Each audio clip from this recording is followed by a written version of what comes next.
Hello and welcome. This is y'all read. I am here doing a Periscope. I haven't done one in a long time, so I'm excited to get to share with you some tips.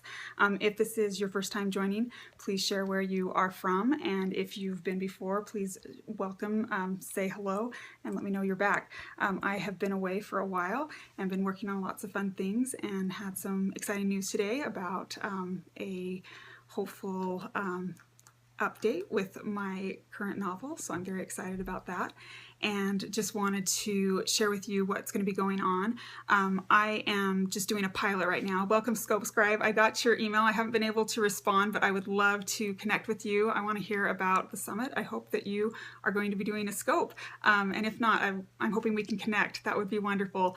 Welcome and thanks for joining. It sounds like you've had a busy week, and I can't wait to hear what adventures you've been on.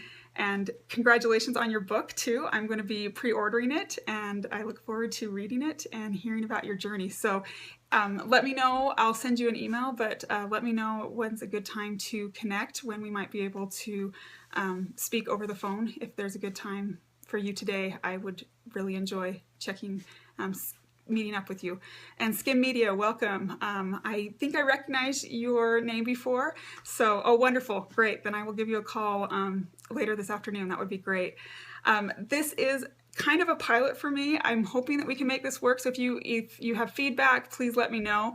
I have a group of authors who I would like to interview and share some tips with all of you. So what I'm looking at is to help me as an author grow. I'm always looking for new ways to challenge myself, and one of those ways is that there are these literary elements that would make for a stronger fictional story. And so I've created 12 of them. Well, I didn't create them. I called out 12 of them, put them on my website, and then each week we're going to be focusing on one of them. So this week it's on characters.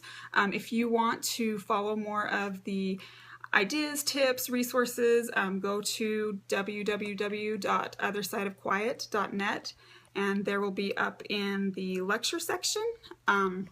Thank you. It's great to have you back. I believe you've been here before, Skim Media. It's been a while since I've scoped. In fact, I feel nervous all over again because it's been such a while since I have. But welcome back and thank you. And there it is, othersideofquiet.net, and I will just show you if I hope it is, and it's a little bit hard to see because it's so white. But there's lectures up top. If you click on lectures, you click on it, it will bring up these lists. And so then each week you'll be able to go and get some tips on the different ones. So this week we're doing characterization, and then we will give tips for the different elements. So today it's characters. I've been sharing on the website different ideas, different ways that you can help enrich your characters, also the different types of characters, so your protagonist, your antagonist, your arc, your symbolism, your arch enemy, or your anti-hero, your anti-hero, and all the different ones, foil characters, round characters, flat characters, dynamic, static, those type of characters. So I just want to give you some tips that have been given to me. I've always wanted to be a writer, so I would go and listen to writers throughout my growing up years, and I got some great tips, and I've been using those tips, and it's been fun for me to see how they've helped me in my own writing. So I wanted to share those with you. Two things that I found really helpful is go out of your way to go to a public place. Before 9/11, you could go to airports and just sit and people watch, which was really rewarding to get all sorts of different, unique people that you don't always see all the time because of that international feel that comes through an airport. Also, you can go to parks, restaurants, fairs, big events. Just take some time, take a notebook, people watch, jot down things you observe, that you see.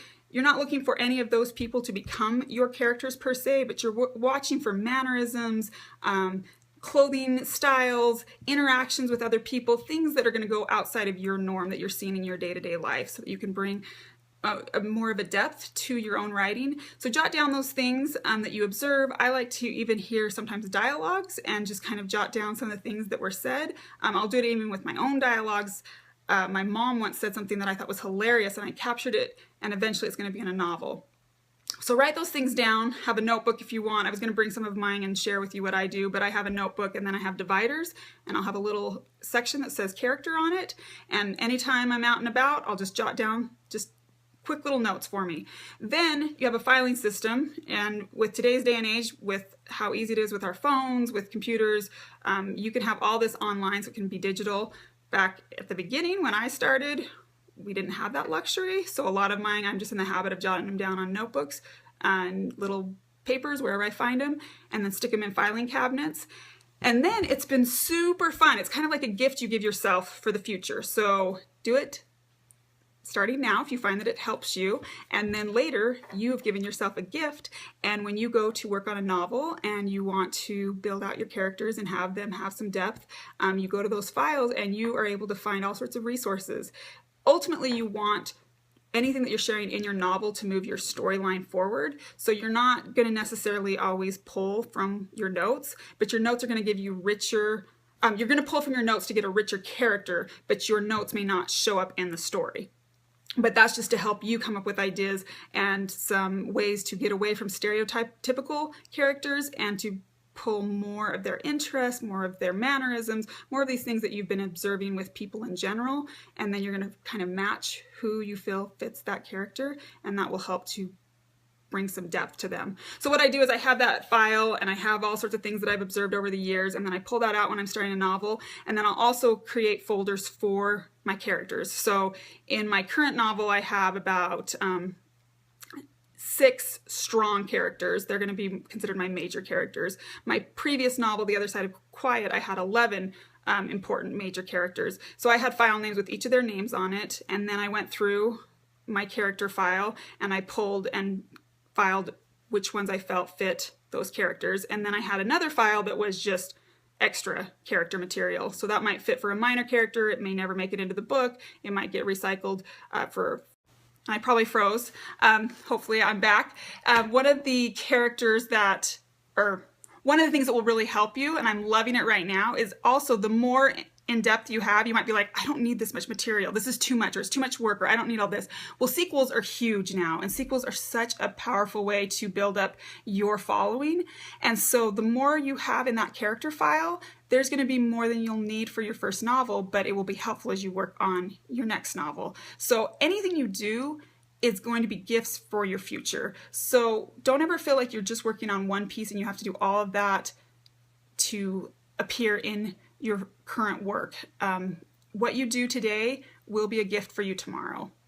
Make sure you're enjoying it. If it's not fun and it doesn't work for you, then don't worry about it. Don't do it. But do what you feel is going to be helpful for you as an author to make the most out of your resources, the most out of your observations.